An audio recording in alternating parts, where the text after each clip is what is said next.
Hello friends, आप सबका स्वागत है आपके अपने यूट्यूब चैनल जीएसआर स्टडी में। दोस्तों, इस वीडियो में हम लोग प्राचीन इतिहास का एक चैप्टर मौर्योत्तर काल के बारे में चर्चा करेंगे। मौर्योत्तर काल के जितने भी महत्वपूर्ण प्रश्न होंगे वो इस वीडियो में हम लोग डिस्कस करेंगे। चलिए चलते हैं अपने प्रश्नों की तरफ। पहला प्रश्न कह रहा है, शुंग वंश का संस्थापक कौन था?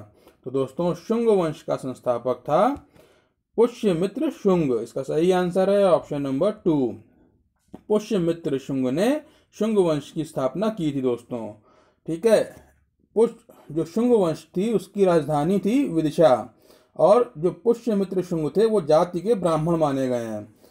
पुष्यमित्र शुंग ने 2 बार अश्वमेध यज्ञ किया है, और ये अश्वमेध यज्ञ पुष्यमित्र शुंग के लिए कराया था पतंजलि ने। अगला प्रश्न देखते हैं, महाभाष्य के रचयिता कौन है? दोस्तों, मोस्ट इंपॉर्टेंट क्वेश्चन है मौर्योत्तर काल का ये, कि महाभाष्य किसने लिखी है। महाभाष्य के रचयिता हैं पतंजलि। इसका सही आंसर है ऑप्शन नंबर 1।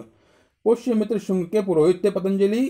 ठीक है, जैसा कि अभी हम लोगों ने बात की कि पुष्यमित्र शुंग के लिए जो 2 बार अश्वमेध यज्ञ कराए थे वो पतंजलि ने ही कराए थे। ये पुष्यमित्र शुंग के पुरोहित थे।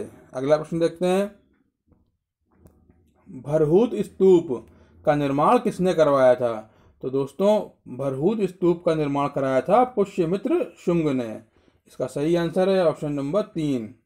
दोस्तों, अगर आपने हमारे चैनल को सब्सक्राइब ना किया हो तो सब्सक्राइब कर लें हमारे चैनल को, और इस वीडियो को आखिरी तक देखिएगा दोस्तों। ये बहुत ही इंपॉर्टेंट वीडियो रहेगा आपके लिए आने वाले एग्जाम्स के पॉइंट ऑफ व्यू से। अगला प्रश्न देखते हैं, कण्व वंश की स्थापना किसने की थी? तो दोस्तों, कण्व वंश की स्थापना की थी वासुदेव ने। इसका सही आंसर है ऑप्शन नंबर 1, वासुदेव। दोस्तों, शुंग वंश का अंतिम शासक था देवभूति। ठीक है, उसी को मारकर वासुदेव ने कण्व वंश की स्थापना की थी। अगला प्रश्न देखते हैं, मोस्ट इंपॉर्टेंट क्वेश्चन है दोस्तों ये, सातवाहन वंश का संस्थापक कौन था? तो दोस्तों, सातवाहन वंश की स्थापना की थी सिमुक ने। इसका सही आंसर है ऑप्शन नंबर 3।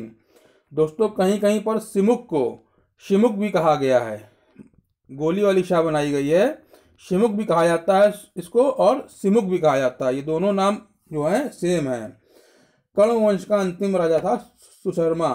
ठीक है, उसी को मारकर सिमुक ने सातवाहन वंश की स्थापना की थी। अगला प्रश्न देखते हैं, ब्राह्मणों को भूमि अनुदान देने की प्रथा किसने प्रारंभ की? ये एग्जाम में दोस्तों कई बार पूछा गया है कि ब्राह्मणों को भूमि अनुदान देने की प्रथा किसने प्रारंभ की थी। तो ये काम शुरू किया था सातवाहन शासकों ने। ठीक है, इसका सही आंसर है ऑप्शन नंबर 2। अगला प्रश्न देखते हैं, अजंता एवं एलोरा की गुफाओं का निर्माण किसने करवाया? दोस्तों, मोस्ट इंपॉर्टेंट क्वेश्चन है ये, कई बार एग्जाम में पूछा गया है। तो अजंता एवं एलोरा की गुफाओं का निर्माण किसने करवाया दोस्तों? सातवाहनों ने। ठीक है, इसका सही आंसर है ऑप्शन नंबर 1, सातवाहन शासकों ने अजंता एवं एलोरा की गुफाओं का निर्माण करवाया था। अगला प्रश्न देखते हैं, भारत में सबसे पहले सोने के सिक्के किसने चलवाए थे? मोस्ट इंपॉर्टेंट क्वेश्चन है दोस्तों, कई बार एग्जाम में ये पूछा गया है। तो भारत में सोने के सिक्के सबसे पहले किसने चलवाए थे? यूनानियों ने। ठीक है, यूनानियों ने। इसका सही आंसर है ऑप्शन नंबर 2। एग्जाम में यूनानियों के द्वारा भी कहा जाता है, पूछा जाता है, और इसकी जगह पर यवन भी लिखा होता है। ठीक है, कहीं कहीं एग्जाम में ऑप्शन में दिया होता है यवन। तो यवन और यूनानी ये सेम है। ठीक है, अगला प्रश्न देखते हैं, मोस्ट इंपॉर्टेंट क्वेश्चन है दोस्तों, कई बार एग्जाम में पूछा गया है ये भी, मिलिंद पन्हो किससे संबंधित है? तो दोस्तों, मिलिंद पन्हो जो है वो मिनांडर व नागसेन से संबंधित है। किससे संबंधित है? मिनांडर व नागसेन से। इसका सही आंसर है ऑप्शन नंबर 3। दोस्तों, मिलिंद पन्हो जो है उसमें मिनांडर के जो प्रश्न पूछे थे नागसेन से। ठीक है, और जो नागसेन ने उत्तर दिए थे मिनांडर को, उनका संकलन है ये मिलिंद पन्हो जो किताब है। मिनांडर जो है वो सबसे विख्यात हिंद यूनानी शासक था, और मिनांडर ने नागसेन से ही जो है बौद्ध धर्म की दीक्षा ली थी। ये आपको पता होना चाहिए। तो इस किताब जो है मिलिंद पन्हो, इसमें मिनांडर और नागसेन के प्रश्नोत्तर जो आपस में इनके बीच में हुए थे उनका संकलन है। नागसेन का ही दूसरा नाम है नागार्जुन। ठीक है, अगला प्रश्न देखते हैं। यूनान की प्राचीन कला हेलेनिस्टिक का भारत में रूप क्या है? यानी जो यूनान की प्राचीन कला है हेलेनिस्टिक, उसको भारत में किस रूप में जाना जाता है? तो इसका सही आंसर है दोस्तों भारत की गंधार कला। ठीक है, जो गंधार शैली है भारत की, वो यूनान की प्राचीन कला हेलेनिस्टिक से संबंधित है। ठीक है, या उसी का रूप है। तो इसका सही आंसर है ऑप्शन नंबर 1। अगला प्रश्न देखते हैं। भारत पर आक्रमण करने वाले विदेशी आक्रमणकारियों का सही क्रम क्या है?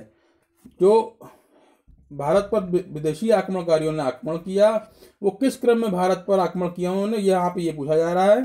तो ये सही क्रम क्या है? सबसे पहले आए थे हिंद यूनानी। ठीक है, तो हिंद यूनानी यानी यवन शासक जो थे वो सबसे पहले उन्होंने आक्रमण किया।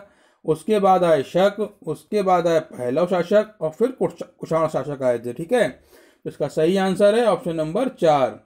सबसे पहले कौन आए? हिंद यूनानी, फिर शक आए, फिर पहलव शासक आए, और फिर कुषाण शासकों ने आक्रमण किया था भारत पर। अगला प्रश्न देखते हैं। काठियावाड़ की सुदर्शन झील का जीर्णोद्धार किसने करवाया था? दोस्तों ये गिरनार सुदर्शन झील बहुत ही इंपॉर्टेंट है, कई बार एग्जाम में पूछी गई है। ठीक है, ये ऐसे भी पूछी जाती है काठियावाड़ की सुदर्शन झील या गिरनार पर्वत पर स्थित सुदर्शन झील, ये दोनों ही क्वेश्चन सेम है दोस्तों। ठीक है, इसका निर्माण किसने कराया था? चंद्रगुप्त मौर्य ने कराया था। ठीक है, मौर्य प्रशासन में इसका निर्माण कराया गया था।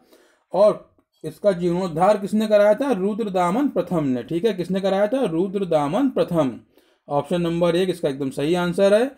रुद्रदामन प्रथम जो था वो शकों का सबसे प्रतापी राजा था। जो शक वंश था उसका सबसे प्रतापी राजा रुद्रदामन प्रथम था।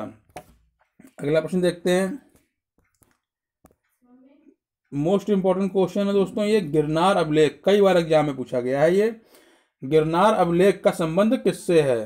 तो दोस्तों गिरनार अभिलेख का संबंध है रुद्रदामन प्रथम से। ठीक है, इसका सही आंसर है ऑप्शन नंबर 4। रुद्रदामन प्रथम जो है उससे संबंधित है गिरनार अभिलेख। दोस्तों ये इंपॉर्टेंट इसलिए भी है, क्वेश्चन ऐसे पूछा जाता है कि विशुद्ध संस्कृत भाषा में लिखा गया पहला अभिलेख कौन सा है? तो वो है गिरनार अभिलेख। ठीक है, इसके पहले के जितने भी अभिलेख हुए हैं वो प्राकृत भाषा में लिखे जाते थे, और ये पहला अभिलेख था जो विशुद्ध संस्कृत भाषा में लिखा गया था। ठीक है, ये भी आपको पता होना चाहिए। अच्छा, रुद्रदामन प्रथम जो है इससे संबंधित एक और अभिलेख है जिसका नाम है जूनागढ़ अभिलेख। अगर एग्जाम में ये पूछा जाता है कि जूनागढ़ अभिलेख किससे संबंधित है, तो उसका आंसर भी रुद्रदामन प्रथम ही होगा। अगला प्रश्न देखते हैं। विक्रम संवत की स्थापना किसने की थी? तो दोस्तों विक्रम संवत की स्थापना की थी विक्रमादित्य ने। इसका सही आंसर है ऑप्शन नंबर 3। ठीक है, शकों को जिन्होंने हराया था उसी के उपलक्ष्य में इन्होंने विक्रम संवत की स्थापना की थी। ठीक है, और कब की थी स्थापना इसकी? 58 ईसा पूर्व में। ठीक है, 58 ईसा पूर्व में, ये भी आपको पता होना चाहिए। अगला प्रश्न देखते हैं। मोस्ट इंपॉर्टेंट क्वेश्चन है दोस्तों, हाथी गुम्फा अभिलेख किसने खुदवाया था? ठीक है, तो यहाँ पे बात कर रहा है हाथी गुम्फा अभिलेख की। ये दोस्तों भुवनेश्वर के पास उदयगिरी पहाड़ी पर स्थित है हाथी गुम्फा अभिलेख। ठीक है, और ये चेदी वंश का कलिंग नरेश था, राजा खारवेल। ठीक है, उसी ने इसको खुदवाया था। इसका सही आंसर है ऑप्शन नंबर 4। चेदी वंश का कलिंग नरेश यानी जो कलिंग राजा था उसका जो राजा था उसका नाम था राजा खारवेल, और उसी ने हाथी गुम्फा अभिलेख खुदवाया था। अगला प्रश्न देखते हैं।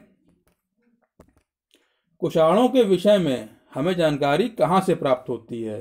तो दोस्तों कुषाणों के संबंध में जो कुषाण शासक आए थे भारत पर जिन्होंने आक्रमण किया था, तो उनके संबंध में हमको जानकारी कहाँ कहाँ से मिलती है? हान वंश का इतिहास। दोस्तों ये जो हान वंश है ये चीन का वंश है। ठीक है, जो चीन देश है वहाँ पर हान वंश का शासन था, तो उसका जो इतिहास है वहाँ से भी हमको कुषाणों के बारे में जानकारी मिलती है।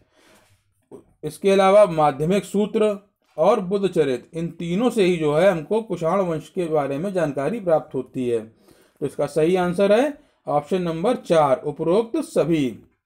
दोस्तों माध्यमिक सूत्र जो है, ठीक है, जो माध्यमिक सूत्र है इसके लेखक थे नागार्जुन। इन्हें भारत का आइंस्टीन भी कहा जाता था। ये भी आपको पता होना चाहिए, एग्जाम में पूछा जा सकता है कि माध्यमिक सूत्र के लेखक कौन थे, तो वो थे नागार्जुन। इन्हें भारत का आइंस्टीन भी कहा जाता है। और इसी किताब में इन्होंने सापेक्षता का सिद्धांत प्रस्तुत किया था। किस किताब में? माध्यमिक सूत्र किताब में नागार्जुन ने सापेक्षता का सिद्धांत प्रस्तुत किया था। और नागार्जुन की तुलना मार्टिन लूथर से की जाती है, यह भी आपको पता होना चाहिए। अगर आपको एग्जाम में पूछता है कि किस लेखक की तुलना मार्टिन लूथर से की जाती है, तो उसका आंसर होगा नागार्जुन की। और नागार्जुन को ही भारत का आइंस्टीन भी कहा जाता है। अब बात करते हैं बुद्ध चरित्र के बारे में। तो बुद्ध चरित्र लिखी थी कनिष्क के राजकवि अश्वघोष ने। किसने लिखी थी? बुद्ध चरित्र के लेखक हैं कनिष्क के राजकवि अश्वघोष। ठीक है। अब बुद्ध चरित्र को ही, यानी इसी किताब को, बौद्धों के रामायण की संज्ञा दी गई है। क्या कहा गया है बुद्ध चरित्र को? बौद्धों का रामायण। ठीक है। अच्छा, कुषाण जो थे इनको यूची व तोखरी भी कहा जाता था। अगला प्रश्न देखते हैं, कुषाण वंश का संस्थापक कौन था? यह भी एग्जाम में कई बार पूछा गया दोस्तों। कुषाण वंश का संस्थापक था कुजुल कड़फिसेस। क्या था? कुजुल कड़फिसेस जो था वो कुषाण वंश का संस्थापक था। इसका सही आंसर है ऑप्शन नंबर 2। तो ये आपको नाम विशेषकर से याद करना है, एग्जाम में पूछा जाता है कुजुल कड़फिसेस कौन था, तो कुषाण वंश का संस्थापक था कुजुल कड़फिसेस। ठीक है। अगला प्रश्न देखते हैं, कुषाण वंश का सबसे प्रतापी शासक कौन था? दोस्तों ये मोस्ट इंपॉर्टेंट क्वेश्चन है, अच्छे से याद कर लीजिए। कुषाण वंश का सबसे प्रतापी शासक था कनिष्क। इसका सही आंसर है ऑप्शन नंबर 4। दोस्तों कनिष्क के शासनकाल में ही चतुर्थ बौद्ध संगीति हुई थी कुंडलवन कश्मीर में। ठीक है। जो चौथी बौद्ध संगीति हुई थी कहाँ हुई थी? कुंडलवन कश्मीर में। और उसकी अध्यक्षता की थी वसुमित्र ने। ठीक है। तो वो किसके शासनकाल में हुई थी? कनिष्क के शासनकाल में। अगला प्रश्न देखते हैं, कनिष्क ने कौन सी उपाधि धारण की थी? तो दोस्तों कनिष्क ने देवपुत्र की उपाधि धारण की थी। इसका सही आंसर है ऑप्शन नंबर 2। अगला प्रश्न देखते हैं, मोस्ट इंपॉर्टेंट क्वेश्चन है दोस्तों, कई बार एग्जाम में पूछा गया है, एसएससी, रेलवे और यूपीएससी के एग्जाम्स में। तो शक संवत किसने चलवाया था? दोस्तों शक संवत किसने चलवाया था? ये इंपॉर्टेंट इसलिए है दोस्तों क्योंकि 78 ईस्वी में इसको चलवाया गया था, 78 ईस्वी में। ठीक है। 78 ईस्वी में इसका प्रारंभ किया गया। और प्रेजेंट टाइम में भारत सरकार जो कैलेंडर प्रयोग करती है, ठीक है, वो शक संवत पर ही आधारित है। ठीक है। ये इसलिए जो है ये क्वेश्चन मोस्ट इंपॉर्टेंट है। तो शक संवत किसने चलवाया था दोस्तों? कनिष्क ने। इसका सही आंसर है ऑप्शन नंबर 1, कनिष्क ने शक संवत की प्रारंभ किया था। अगला प्रश्न देखते हैं, यहाँ कह रहा है कनिष्क किस धर्म का अनुयायी था? तो दोस्तों जो राजा कनिष्क था कुषाण वंश का, जो सबसे प्रतापी शासक था कुषाणों का, तो उसका धर्म कौन था? बौद्ध धर्म का अनुयायी था दोस्तों। इसका सही आंसर है ऑप्शन नंबर 2। कनिष्क जो था वो बौद्ध धर्म की महायान संप्रदाय का अनुयायी था। ठीक है। अगला प्रश्न देखते हैं, कनिष्क के राजवैद्य का क्या नाम था? तो दोस्तों ये बहुत ही इंपॉर्टेंट क्वेश्चन है, कई बार एग्जाम में पूछा गया है। कनिष्क का जो राजवैद्य था उसका नाम था चरक। इसका सही आंसर है ऑप्शन नंबर 4। जो चरक है दोस्तों,